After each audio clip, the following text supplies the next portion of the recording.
There we go. Hi, guys. Sorry we're a little bit late. We were having a technical difficulty and we just fixed it. I am Christine Hodge, the process CEO and the CEO at Clearview Washing. And Freddie. And I'm Fred Hodge Jr., the president and co-founder of Clearview Washing. Thank you guys for joining today. We really wanted to go into a topic and a question that we get asked quite often, which is how we set up our pricing.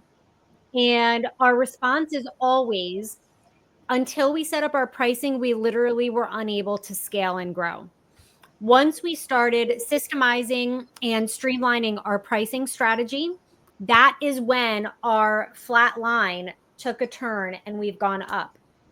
I'm going to walk you through this presentation. Please go ahead and use the comments section as a Q&A section so that we can hit, as many questions as we can. And let's go ahead and dive right in. So why does your streamlining your pricing matter? Why is it the most important aspect of your business? Pricing is one of the most emotionally connected parts of your business that you as the owner are connected to. It's probably one of the hardest things that you have to change because when you are an owner operator and you first started your company, you were forced to eye things, price them, and then that kind of became your system. So your system was, I'm going to look at it, see how long it's going to take me to do this job, and that's how I'm going to price it. Freddie can probably talk to that because he ran his business for years before we systemized our pricing. How did you do things, Freddie? Yeah, I think a lot of people, I talk to people all the time that it's like, well, I know how much everything costs. Well, how do you scale that? Like, you can't just replicate your brain pricing. That's why we brought in Responsibid, and that was why we got into it. Especially if you had three people in our company back in 2018, 2019 give an estimate. One person would give for the same project. One person would give a price of 500. One person would give a price of 1,000, and one would give a price of 1,500. You can't have that, and you can't scale that way. So it's like, how do you develop a pricing structure that's consistent, and then as a result, you not it's not that race to the bottom where everyone's discounting everything and just trying to land jobs. The more volume you get and the more consistent you are with your pricing, the more you're able to scale. We were just reviewing our numbers in the sales meeting. We for June we've had 406 leads. That is a lot of leads right there. That gives you some flexibility, and you also, it's really hard to eye up 406 estimates and see how long each one's going to take to provide a price. You need a proper system to be able to provide the pricing,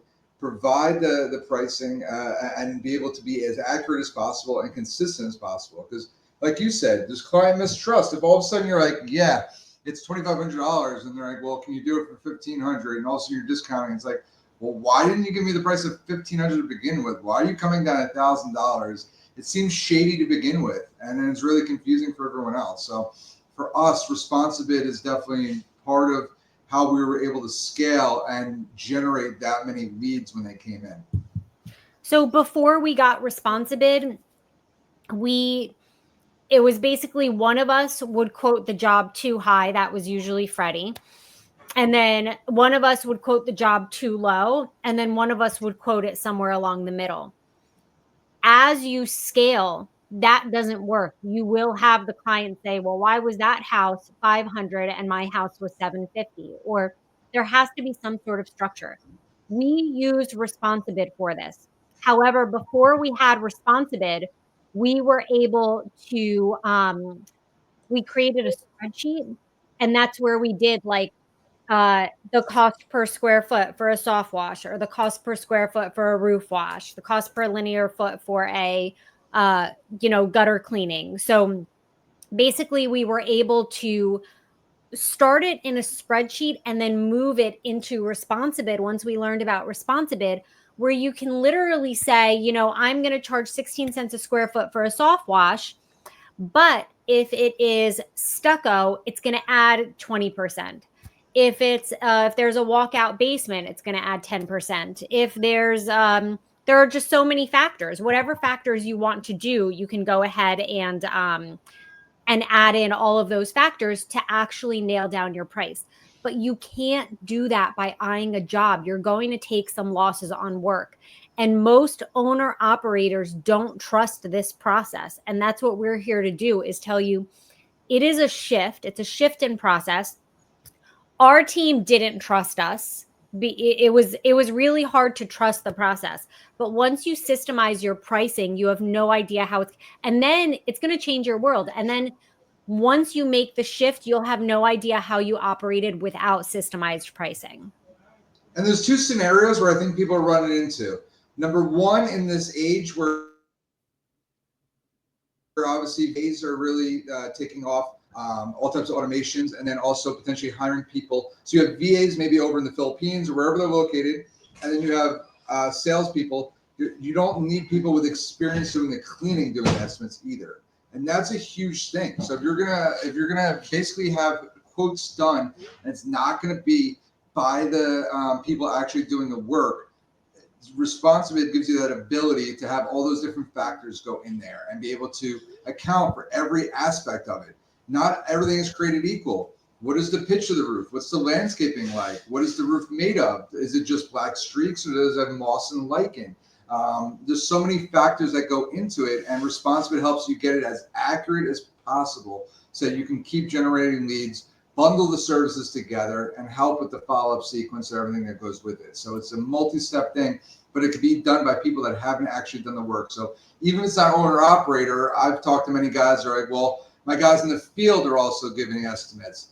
For us, I want my guys in the field worried about the stuff in the field. I don't want them worrying about sales. If a neighbor comes up for something, yeah, I want them to greet them, provide a brochure, engage them, answer a few questions here and there, but not discuss pricing. I want them to focus on the work at hand and give them that ability to pass it off to the sales team. One of our sales rep was in the field years ago. The other one came from the fitness industry.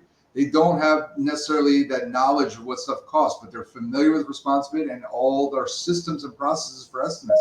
Our VAs, same thing. They're over in the Philippines, but they're able to fill out it when needed to help us when we get an overload of stuff, because they can fill out the form of responsibility, answer the questions, and submit it that way. And that goes a really long way.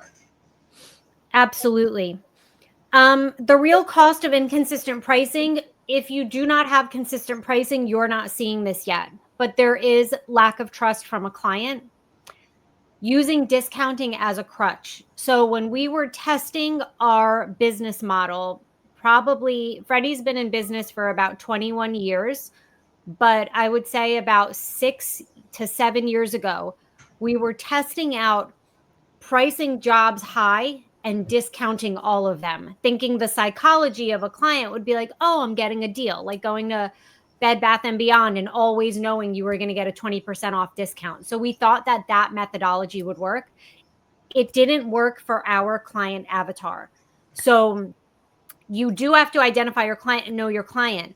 Our client, the luxury client, the commercial client, the people that we are going for do not, they want to pay the premium because they know that they're getting the best from us. So we tried that for a year and it didn't work. We actually had a sales rep who was pushing us to do this. Freddie, do you remember Mike? Yes. We were like, yeah, it didn't work well. So basically we gave that a shot. Discounting shouldn't be, you want to be mid to high tier because your company, the guys who are charging less than you are not going to grow. If you want to grow, you have to trust that your prices do have to be raised and you have to charge, mid tier to high tier in order to create a margin for your company to grow. If you're discounting or pricing extremely low to begin with, it's just a race to the bottom.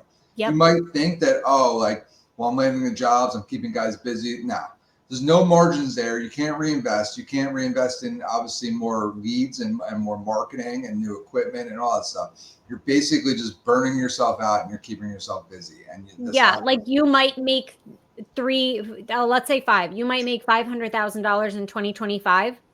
And you might have spent $500,000 in 2025. Like you're literally not creating a margin for yourself. You have to raise your prices.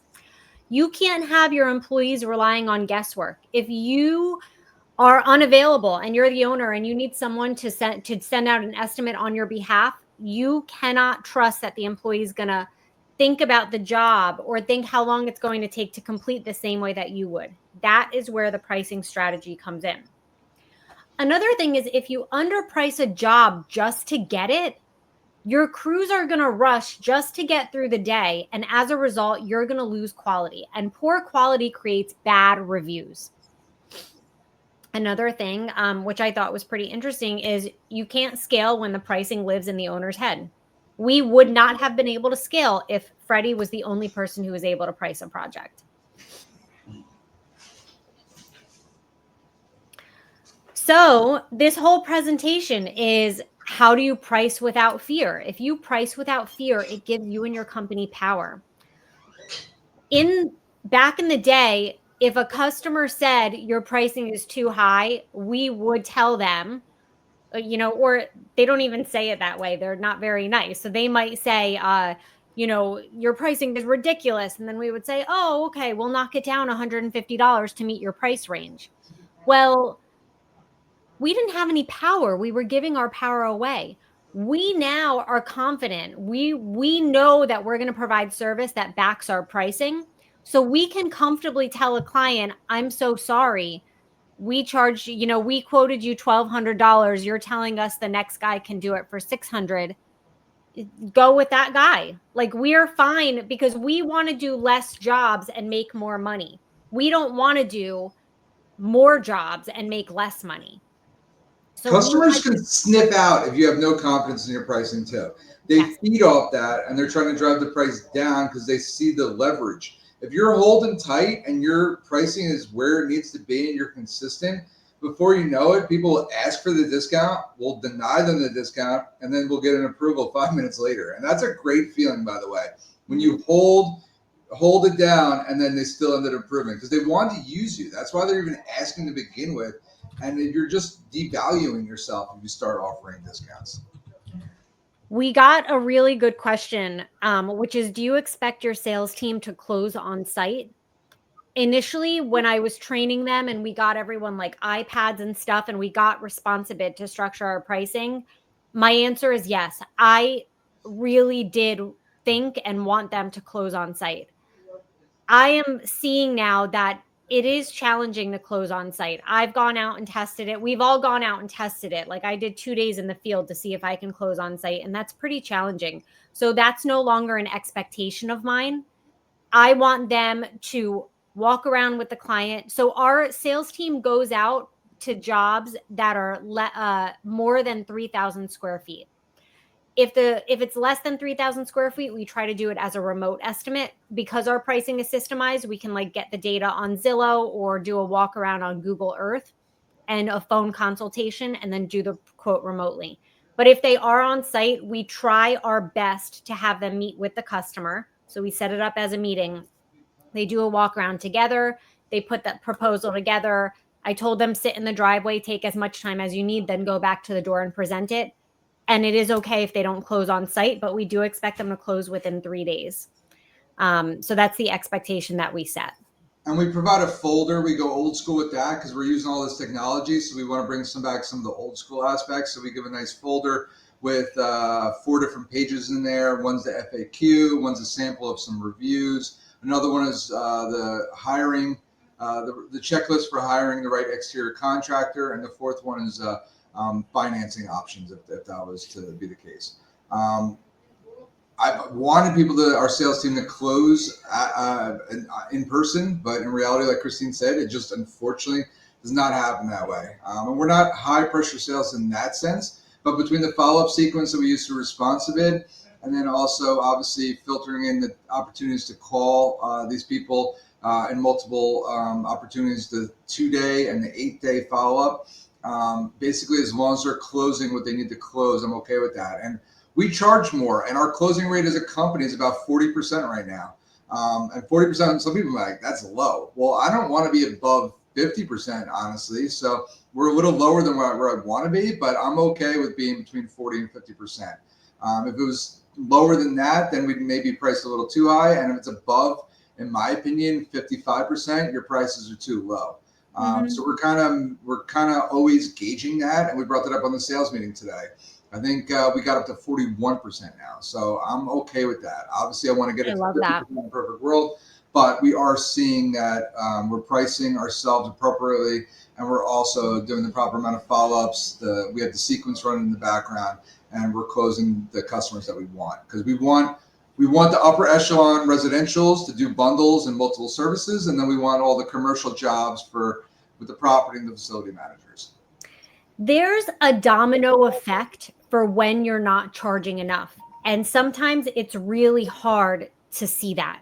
So the domino effect is if you don't charge enough, you are getting more jobs, smaller margins, more jobs equal more problems, right? More callbacks.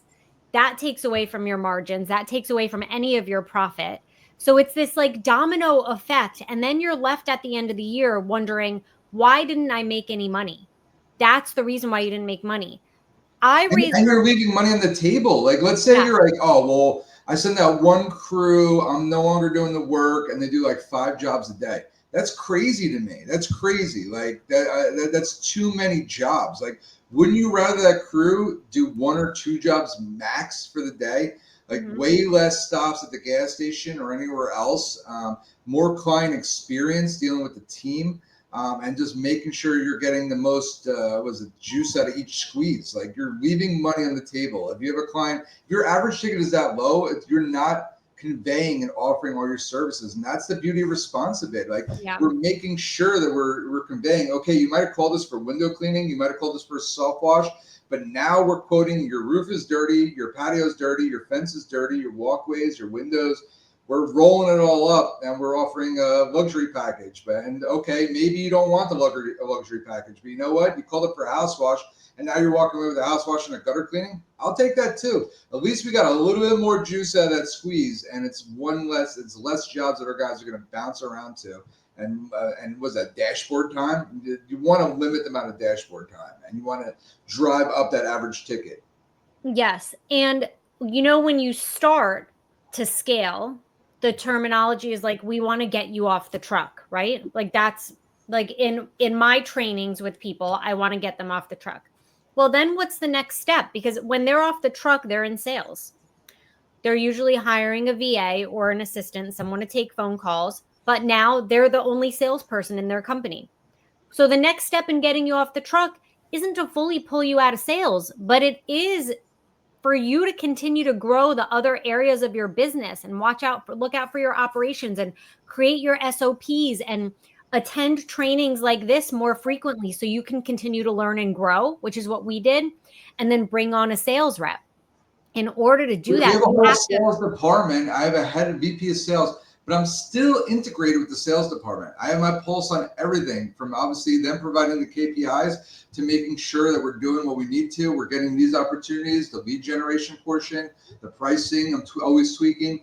I still have my hand in the sales. And I think as a business owner, you got to constantly have your pulse in that regard to make sure you're helping drive the ship where it needs to go. Yep, absolutely. Okay. So, what happens when you systemize pricing? You can pump out estimates much faster than you were. There's less time needed from you. You are going to increase your closing ratios. You're going to get a better experience, and that's how your company scales. Again, this is something we were able to start in a spreadsheet. We weren't able to fully take off with this until we got Responsive. Because what happens when you start sending out estimates? Okay, well, now you have more people to follow up with. I guarantee some on this call send out an estimate and never talk to the client again. You have to have a follow up sequence. Responsive has a built in follow up sequence that consists of text messaging, emails, and to ping you to remind you to call the client after a certain amount of days. You can set that follow up sequence to whatever you want it to be. If you're not using Responsive, you have to create a follow up sequence for all of these estimates that are going out. It can't be a one and done. You're sending an estimate. Unfortunately, in our industry, we are not at the top of mind for our clients. We are not in an emergency service. We're not, when a basement gets flooded and they have to call you back when you send the estimate or anything like that. We are not at the top of mind for our clients. So we have to stay in touch with them, and we also have to get them while they're hot. We did a presentation in January down at Sales Boost, and we did some research before that presentation. And Harvard Business School did a study that said if you communicate with a client within the first hour that they're interested, you are 87% more likely to close that client. That means when the client submits a request through your website or however they submit the request, you have to get back to them within an hour. After you send them an estimate, you've got to send some sort of follow up. You've got to get in touch with them 24 hours after the estimate, even just to see if they got the estimate. You just have to have a follow up sequence in place. As you scale, Freddie said we got 400 leads in, did you say June? Mm-hmm. 400 leads in June. We wouldn't have been able to manually know our follow-up sequence unless we had Responsibid managing that follow-up for us. So technology plays a huge role when you're trying to scale. And you have to show your value. It's one thing for us to sit here and say, charge more, make sure you're getting more out of each customer. Well, easier said than done. If you're not conveying your value, then you're just a number, and then you're just a high number. And at the end of the day, they're not going to choose you. But if you're conveying your value, and by conveying your value, no, having insurance is not conveying your value. Just wearing a uniform is not conveying your value. It's like a little bit of everything, and especially with the client communication, showcasing and leveraging your reviews. We have basically over 1,000 reviews on Google now, and I know our competition, they're getting more each and every year too, but like most of them have 200-300 maybe max. So we have to leverage the fact that we have over 1,000 reviews, and that goes a long way too.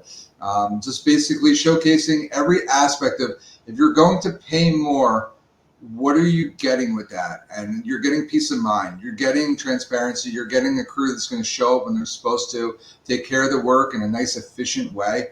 Some people are like, well, I'm going to spend multiple days. Well, we might come in with a crew for a day and hammer it out. And you know what? A lot of our target clients are more about that than like one guy being there for multiple days. They'd rather a few crews come in, handle their business, communicate it properly, and get it done and looking great. So we're kind of catering to our customer base and what they're looking for. We've also been sending out surveys to customers, finding out what would they like to see different? Why didn't they choose us? Why did they choose us? Just different stuff for feedback so we can adjust it and get on the same page. And there was like a, what is that called? Survey Monkey now integrates with Constant Contact. So there's so many different ways with technology you can make all that happen as well. Absolutely. Another thing that is pretty underrated is the way that a client would see value in your pricing is what can you teach them? So like how can you educate them in sales, or how can your team, whoever's doing the sales, go in with the approach of I'm going to educate the client, not I'm going to sell the client. So most clients don't know that you shouldn't power wash a roof. My neighbor across the street got her roof power washed. The guy was up there all day. They started at 8 a.m. and they finished at 8 p.m. He power washed every single inch of that house. You have to educate the client that you're soft washing. Educate them that that's the proven method, recommended by the manufacturer. Educate them that when you're using the flat surface cleaner on their pavers, there's going to be a little bit of sand loss, but you're going to do your best to minimize that. That's just a part of the process. Any company they hire, they're going to have that experience. Educate them on everything, the window washing, whatever services you provide, tell them how. Put videos, send them videos. What's really cool about Responsibid is we have videos for every service, and we price everything on the home. So anything that's dirty, we price it, even if the client didn't request it, and then we create bundles. That's a part of the education. They might have been like, oh my God, I only thought you were a window washing company. I didn't know you could clean out my gutters. We have gutter cleaning videos. We have soft wash videos. So there's a little video section under each piece of Responsibid so that the client sees the how. So utilize technology to continue to educate the client. The client's going to be like, oh my gosh, this is the most beautiful estimate I've ever seen. Now I know how they do it. I know they're going to be up on a ladder. I know that they have safety standards. I know their pricing's a little high than the other guy, but they seem like they know what they're doing. The other guy just gave me a price. So if you think to yourself, what can I do to separate myself from the competitor so that I'm not just a number? I'm a real human being who owns a family run business, who's really trying to grow, who really is knowledgeable on the best care for this person's home. You have to be able to convey that through your sales process. And not only you performing or providing education, you're setting customer expectations too on the job. And what was that old saying? Like I forget exactly what it is, but you want to over deliver and you want to set the expectations instead of over promise and under deliver. You want to, I can't remember what the saying is, but regardless, is it like under promise or don't over promise and under deliver? Reverse it. basically, yeah. So, Trevor got it. It's under promise, over deliver. Yeah. So, but you want to set those expectations, and you want to be able to do that because that's showing value. Again, people don't realize that there's value in that. There's a realness there. There's you feel comfortable with who you're using based off of their experience and their knowledge. They're setting the bar, and you're able to basically do that, and that goes a long way versus someone just needed that. Like, yeah, I'll get that clean. Yeah, no problem. You're going into a little bit more detail, and you're making sure. Yeah, it really is a mindset shift. I mean, I could take this out of sales and move it to other aspects of your company, but our customers, to eliminate the transactional feeling of doing this job, like the money portion, we take the credit card just for them to get on our calendar. So the credit card is stored securely on Jobber, and then we automatically charge the card upon completion of the service visit. There's like a psychological component of that too. So it goes from sales all the way through, but the psychological component of this is now the customer is left with this big, beautiful home and they don't even have to talk about money. It's like, oh my gosh, your home came out great. These are all of the great things that I noticed. I did notice some oxidation in this area. That's just from sun damage, like kind of do their end of job consultation and then say, like, I know that you saw your estimate. Here's that copy of your invoice. We're going to go ahead and charge the card on file unless you want to offer another payment method. They usually want what's easy and quick because that's what everyone in the world is looking for, easy and quick. They're like, no, go ahead and charge the card on file. Charges, the card is charged and we're out. So all of these, like, that's also showing how professional you are, the ability to make the transaction quick and seamless. I did a podcast episode for Jobber all about this, is how can in the home service industry you make your experience as close and as seamless as an Amazon experience. So the reason people are moving to Amazon versus going to stores is because it's quick, it's easy, the credit card is stored on file, which makes it even faster. The stuff can be delivered tomorrow. I mean, really, now in our area, the stuff can be delivered today. If I place an order now, I'll have it by 8 p.m. So what can you do in your industry to make it that way? Apply that to your sales. And our slogan is all sparkle, no hassle. That tries to convey that. Like, let's try to like just minimize the amount of words, but basically that's what we're trying to offer.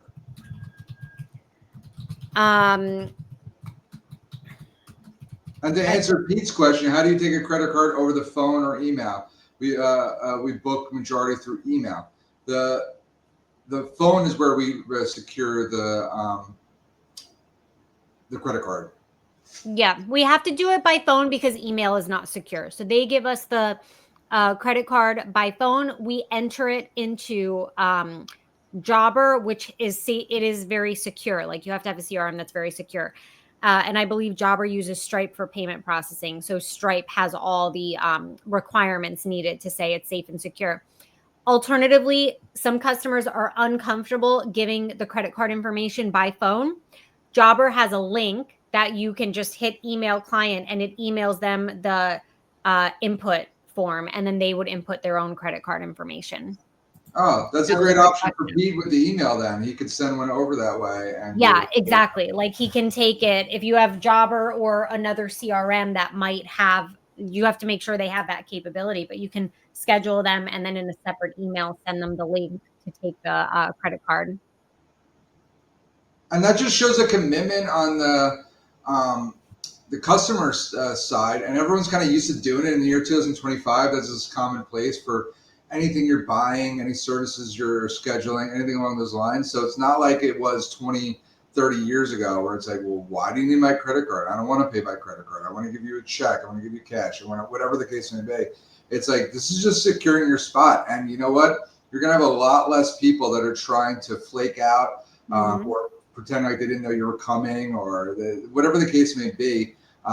You're limiting that tremendously. And Responsive's got the follow-ups that we have before we even come for the job too. So it's got the 1 week email and the 2-day text. So it's very rare anyway that people didn't know you were coming or anything. But with the combination of the follow-up sequence and securing the credit card, it's like that happens like 1 out of like what, 500 customers, something like that happens. Yep.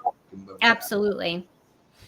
So consistency is key. You know that. And just so you know, I wouldn't use QuickBooks as a CRM. We use QuickBooks as well, but I highly, highly, highly recommend having an actual CRM. And there's so many great options out there. Obviously, we love Jobber, and we combine that with Responsibid. But QuickBooks is an accounting software, and it does offer other features that I know what you're talking about for that stuff, for sure. But I would just make sure, okay, customer factor. All right, cool. I just wanted to make sure you had the CRM. Anyway, consistency is key. What you need to do is define your pricing formula. If you're not a member, a lot of my members are actually here, but if you're not a member of my Process CEO coaching community, this is something that we are working on in our calls, our Q&A calls, and I have some pricing guides going up in my classroom there. But if you are not in my group, go ahead and define your pricing formula. Simplify it. You're going to think, oh, I need the wash footage, right? The wash square footage. So I need like the side of the building is 2 stories. So it's like 16 feet by this. No, simplify it. What is the square footage of the house? If it's residential, multiply that by whatever you want to charge for your soft wash. Then add, it's going to go up 10% for this. It's going to go up 25% for this. Post-construction, it might go down. That's usually like a rinse, right? So like you have to. Well, window cleaning is going to go up because we know there's stickers and debris. Exactly. So like, depending on what the service is, you have that flexibility. You have that flexibility. Define your pricing formula. If you don't have Responsibid, do it in a spreadsheet. If you're thinking about Responsibid, I'll have a link for you later so that we can talk about Responsibid. Document your process. Use scripts and objection handling guides. I have scripts in my school community if anyone needs them. They go a long way. If you have a script, no one is going to shy away from how to respond to something. And I know that scripts sound dumb. Like most are like, I don't need a script. We don't need a script. I don't need a. You do. You actually do need a script to know how to handle the yeses and how to handle the nos. That is how you scale. And make sure that you teach the why behind your numbers to your field crew, to your sales team, to your admins or your VAs, and to your customers. I'm sorry, this price is a little bit higher because the back of your home is 3 stories high, not 2 stories high. So, as a result, we're going to have to increase the price a little bit. Everyone should be on the same page with why your pricing costs this much. That makes you look professional. And it makes so that the customer doesn't necessarily choose the lowest price because they know your why and you are educating them.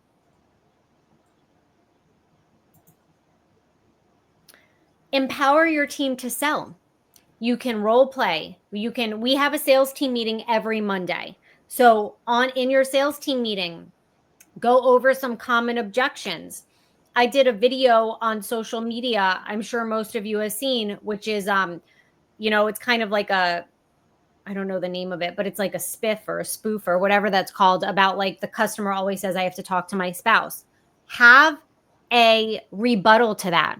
Oh, okay, perfect. So then I'll follow up with you tomorrow at noon. And then we can go ahead and talk about, what you and your spouse talked about. But in the meantime, I'm going to leave you with this folder or these videos or like have a response to common objections. Review the wins and the losses in your sales team meeting. if you have one person on, if it's you, even if it's you and your son or you and your dad, or because a lot of us are in family businesses, it it's this was another objection in our company that we had to push for a few years, is just having meetings. Even if it's just you and one other person, have a sales meeting. You have to review things on a weekly basis to stay. I mean, this can be a whole nother call, which I'll schedule, is even just to make sure you're on track with your targets. Most people that I work with don't have sales targets, and then you're just flying blind. You're never going to hit it. But the meeting is important too, because there's certain things that like you need to discuss with whoever else you're working Mhm. with, but it doesn't need to come with you every second, and all of a sudden they're coming to your office or shooting you a text or email like every second. Some of it can wait a little bit and then Mhm. review together in a setting like that and go over it and have 10 items that they want to discuss or 10 projects or whatever the case may be. Some is sometimes time sensitive. I get that, but for the non-time sensitive or the immediate stuff, some of that can wait, and we review a lot of different projects. We also talk strategy. We talk about, okay, well, what are the reasons why people are calling us? And like, I'd be curious if people know why their customers are calling us. And we're not just talking like they have something dirty and they want to clean. Like a little deeper than that. Are they having the graduation party? Did they have a Father's Day party? Are they doing a Fourth of July party? Are they doing X, Y, and Z? Whatever the case may be, you can use that as leverage in your sales process to close the deal and make sure that everything's ready for that and catered to that. And basically, more information like that is more ammunition that you can use in the sales process. So it's kind of breaking it down of why the customer is reaching out to us to begin with. And everyone's got a different reason, different everything. But if you get that information, you're way more likely to close that job if you're able, and you're showing value. You're calling back, just following up. I know you got that party coming up on the 4th. Just wanted to see if you need me to squeeze you in by this date. We can make that happen. You're showing value again. It's not your just I have insurance or I have equipment. Like it's deeper than that, and I think that goes a long way. Absolutely. Something that I'll give you a handful of things, and they relate to step 3 here, which is setting minimums. We were afraid to ask customers for a card on file because we were afraid of rejection. We get, I don't know, maybe 3 rejections a year, and we service about 1,000 people a year. We do about 1,000 jobs a year. So that was worth it, but we were afraid of that. We were afraid to charge deposits for large commercial work for jobs over $5,000. We were afraid to charge deposits, so we started at like 20%, 25%, 30%, 33%. We now charge a 50% deposit, and no one has rejected that. I think except state or government work, they just don't do deposits, which is fine. We have a deadline of when they have to pay us and stuff. But we were afraid to set deposits, and no one's rebutted it. So there are things in business that we were afraid to raise our prices. I raised them 15% 2 years ago. That was like the biggest price increase we've ever done. We didn't have a problem with it. If you So stand your ground, it goes. Some guy tried telling me that their community doesn't do deposits, and he had all these requests, and I'm like, well, unfortunately, in order to get on our schedule, we are going to need a 50% yep. deposit, and we're going to need X, Y, and Z. And guess what? They paid their 50% deposit. So like he tried telling me that they don't do deposits, and we got a deposit. So you got to hold your ground, just like the pricing. And if you're confident, they can snip out any of Yep. the like uncertainty, if you're unsure about it, if you're not Just strong in testing your it request, out. like Yeah. like they can snip that out in a heartbeat. So you have to go in and say, this is our process. This is how we do it. If you want to move forward, this is what we're going to do. And I'm telling you, you might lose You'll one win. In X amount. most scenarios, you'll win. Yeah. And the reason I go into that is because we were afraid to set minimums at one point. And we started with a minimum, I think it was 250, and then we went up to 299, and then we went up to 349. And then a few years ago, we decided to set our minimum job to 399, except gutter cleaning. Gutter cleaning minimum is 175. So set minimums with no fear. Just Yeah. set a minimum and stick to it. What about I the did lady this. you called me about? A lady last week that said she refused to give her credit card, and I said then we can't offer work for her. So I don't know where that one in particular stands, if she would move forward or not. But you know what? Mhm. Even if she didn't move forward, I feel good about that because we're weeding out potential bad eggs and people that are the We Karens. would have been chasing our own money. Like Yeah. it's just, you have to set a process and stick to it. Same thing. We set minimums.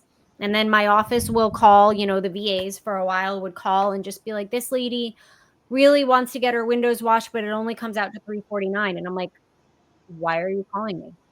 We we have a process. You don't need to call me. We have a 399 minimum. She either has to pay the minimum or she has to get her front walkway cleaned for $50. Like, because all of that's on her estimate. So set a minimum and stick to it.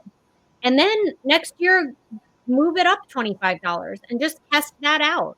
Like, just this whole business is yours, but set a process and a guideline and document it and actually stick to it and see how you'll notice how you can now be taken out of 50% of the equations because now your team can solve problems without you.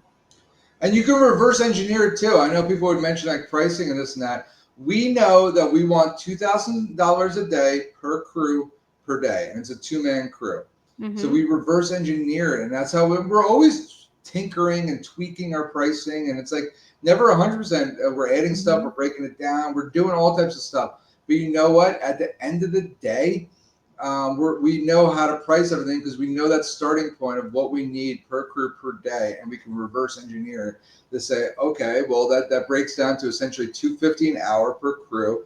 If this job and goes back to the business owner in his head, well that job's going to take me 2 hours. Okay, well there you go. You just got a $500 job because it says 2 hours, but now you're doing it in. Okay, and that $500 job is how many square feet? Okay, that house is 3,000 square feet. Okay, let me reverse it and divide 500 by 3,000 square feet. Okay, it's this price per square footage. Like, Now you know what you're charging. yeah, so like you can just reverse it, enter that into responsive it, and you can make it so that obviously there's other factors that go into it. So you know when there's like you need special ladders or there's different landscaping or whatever it is that you've run into where you've gotten burned before. Now you make that a question in this respective service of whatever you're asking about, and that goes a long, long way because now okay, it's like fool me once, shame on you. Fool me twice, shame on me. There should be no Yep. fool me twice. It's like I got burned on this before. Our disclaimer list that's on Responsibit. That's why I love Responsibit too. Our disclaimer list. Christine was a paralegal before she got married me and became part of Clearview, and like she brings her legal expertise to the table, and our disclaimers are just filled with all stuff we've gotten burned from in the past, and I refuse to get burned again on.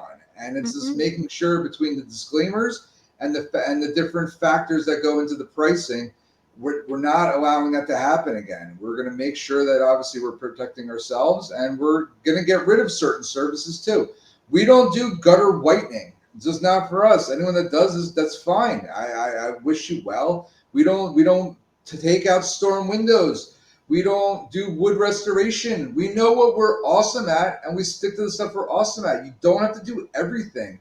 And as Mm-hmm. you grow and as you get more leads and opportunities and your pricing's right, you get that flexibility where you don't have to do everything. I'd get called in for all types of odd job stuff where I was just like, I want to keep guys busy. I want to keep my crew busy, whatever the case may be. I would take on all types of stuff.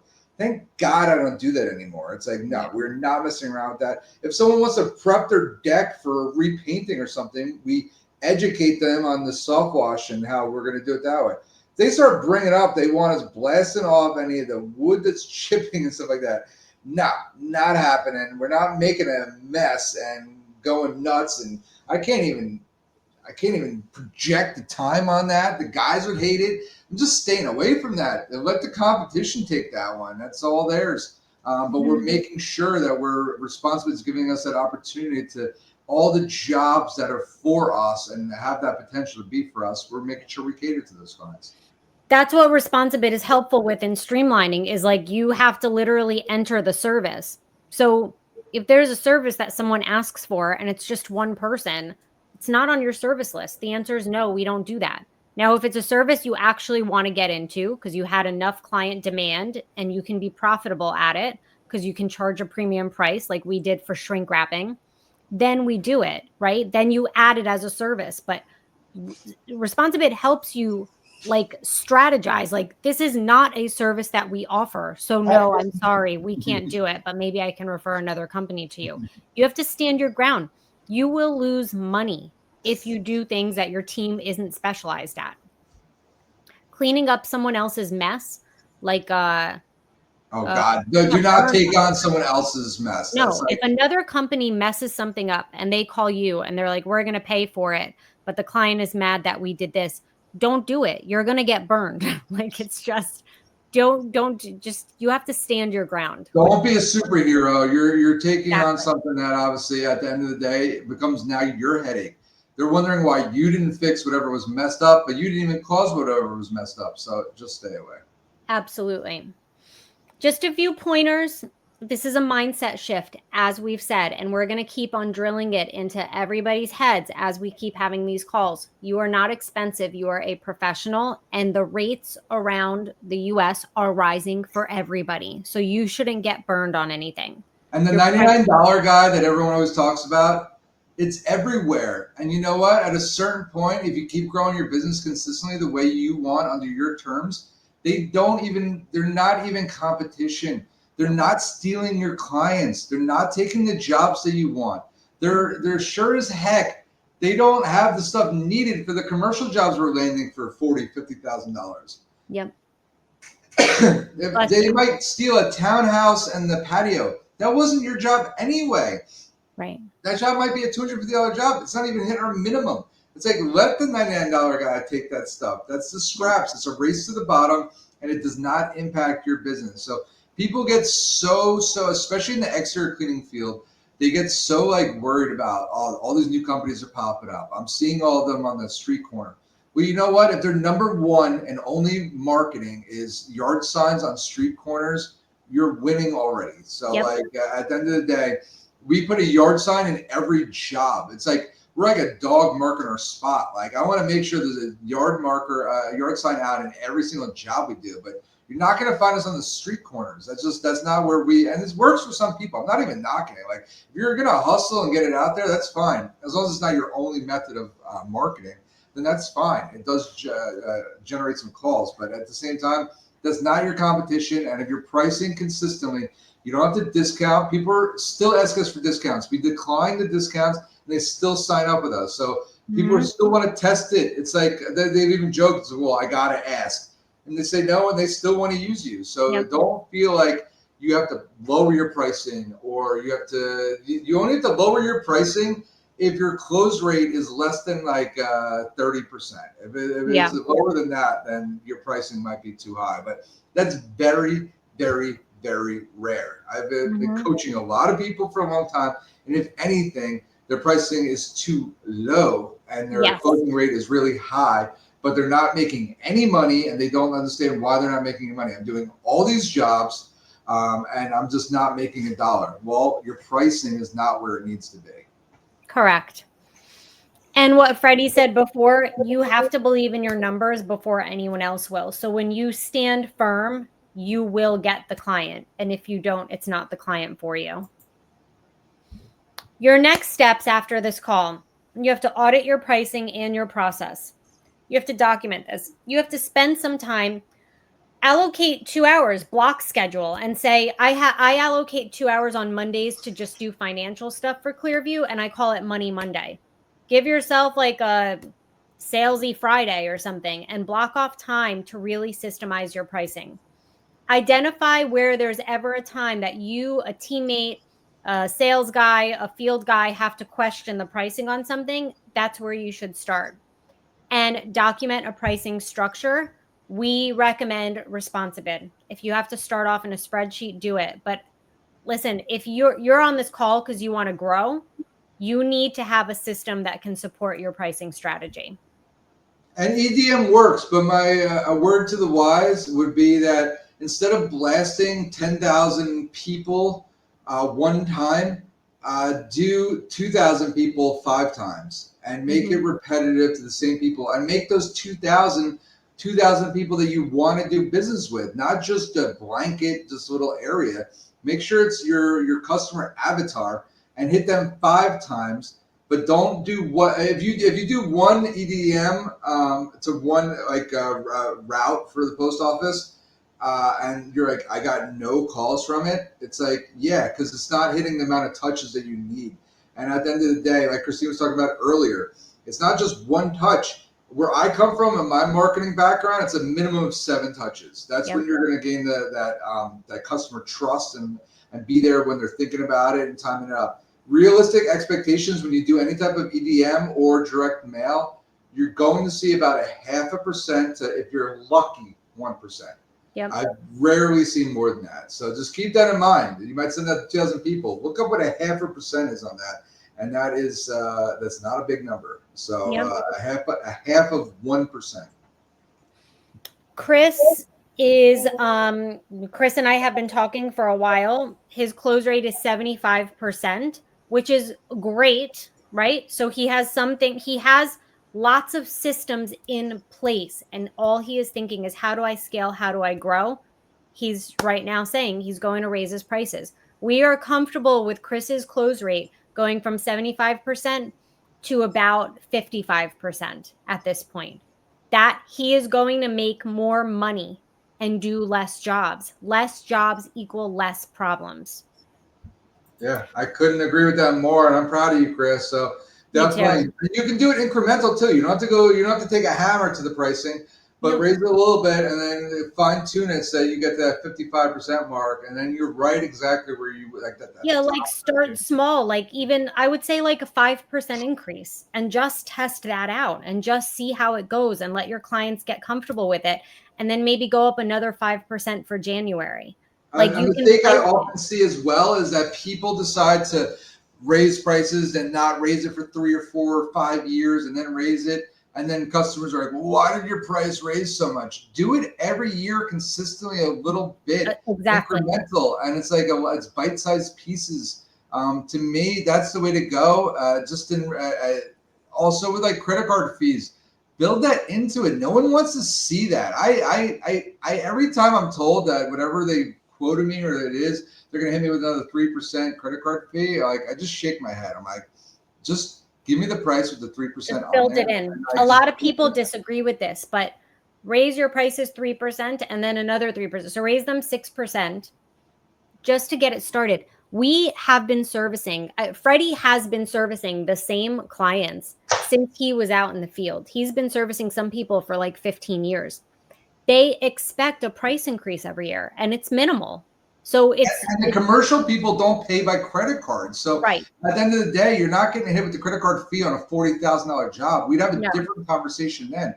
You're getting hit with it maybe on a $1,000 to $4,000, and you know what? Set a guideline. Like my guideline is if it's more than $5,000, they're not allowed to pay by credit card.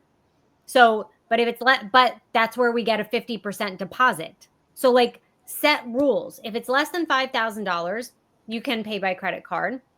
But if it's more than $5,000, you need a 50% deposit. So you're always protected. You know what I mean? You're not chasing your own money. It's going to fix all your cash flow issues. I want, if there are any more questions, because I think we have a few minutes left. We have about 3 minutes left. If you have any more questions, post them in the comments so we can touch on them.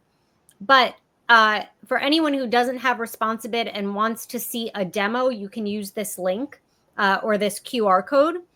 And it changed our world. I know a few people on this call that actually already have Responsibid, but if you don't, you have to try it out because this is how you streamline your pricing in our industry. And it runs in addition to your CRM, whether it's the customer factor, whether it's Jobber, whether it's House Call Pro, whatever it is, it integrates with it. And it's like you're part of your sales team. Our sales team uses that. And it's like, again, like Christine said earlier, it's just more than one person can do themselves as well. And even it's emailing you to say, hey, make the 2-day follow-up, make the 8-day follow-up. Like it's telling me that. And I think we're running a promotion. We still have that going, Christine, with the follow-up sequence for anyone that joins Responsibid brand new. We are offering that for anyone. Yeah, if someone joins Responsibid, they'll get our follow-up sequence for free. It's like a short-term promo they said they would do. The second part of this is if you are not already in my Process CEO coaching community, and I know a few of you already are, but if you are not, please join my community because that's where I'm posting our SOPs. We're talking about pricing. We have weekly group coaching calls. We have Q&A calls, and just we want to take everything that we learned over the last 7 years in systemizing, because we've literally, it was like this, and then we've just gone, we've truly scaled. We want to kind of package that up and help others accelerate that process so it doesn't take as long. So you can join my community there. And yeah, if you have any other questions, feel free to post them. If not, thank you so much for joining. And we are here to support you. So connect with us on social media. I'm at the Process CEO. Freddie's at Clearview Washing. And we're always open to taking questions. And again, if you join my community, that's just endless Q&A. So we hope to see you guys there. Awesome, awesome. Well, we could talk responsibility all day, every day, but I'm telling you, take the first step, scan the QR code, and if there's any questions we can answer, we'd love to do that. Absolutely. Thank you, everyone. All right. Bye, guys. Bye, guys.